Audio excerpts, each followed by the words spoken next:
Please open in your learning workbook to page 65 and read along as we learn together. Okay, so we've now reached the end of this section, and I want to just briefly recap how we got here. Remember, I've decided to teach this section in a slightly different way.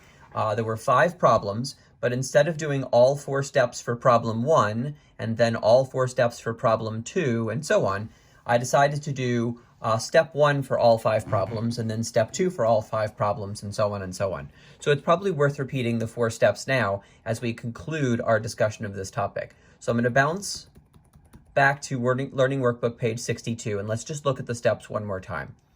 To solve problems modeled by systems of 2 equations, follow these steps. Step 1. Read and reread the problem to identify what 2 things you are being asked to find.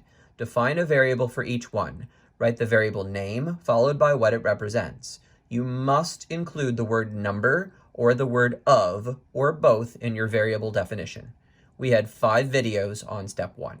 Step 2. Translate the English statements in the problem into 2 mathematical equations using your chosen variables. We had 5 videos on step 2. Step 3. Solve the system of equations for the value of both variables. Now, this is where, theoretically, I would go through and do all of the algebra to solve those systems. However, I'm not going to do that for this particular section.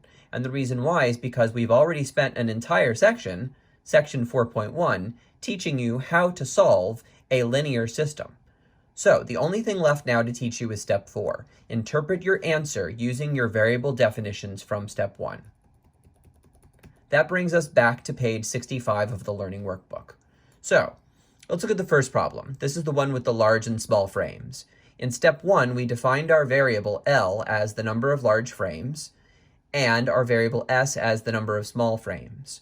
We created our system, and if you solve that system, you're going to get the result L equals 4 and S equals 12.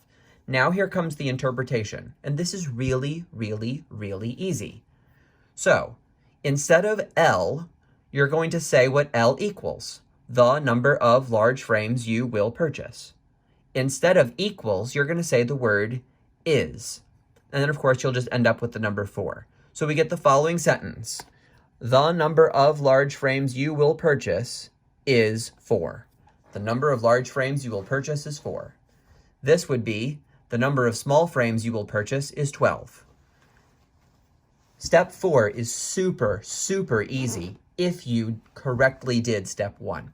Okay, let's continue on with the rest of our interpretations. The next problem was about the hamburgers and hot dogs, and we found out D equals 1.25. So we would say the cost of one hot dog is $1.25. The cost of one hamburger is $2. Next one, F for the first number, S for the second number. So to say this equation in words, we would say the first number is 10 and the second number is 18.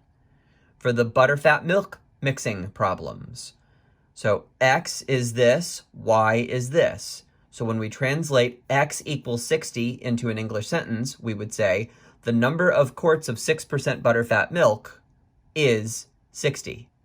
And for this equation, the number of quarts of 1% butterfat milk is 40. And then finally, the last problem involving the airplane traveling through the air with and against the wind. P was the speed of the plane, W was the speed of the wind. So when we have P equals 675, what we will say is the speed of the plane in still air in miles per hour is 675. The other equation, S equals 75, the speed of the wind is 75 miles per hour.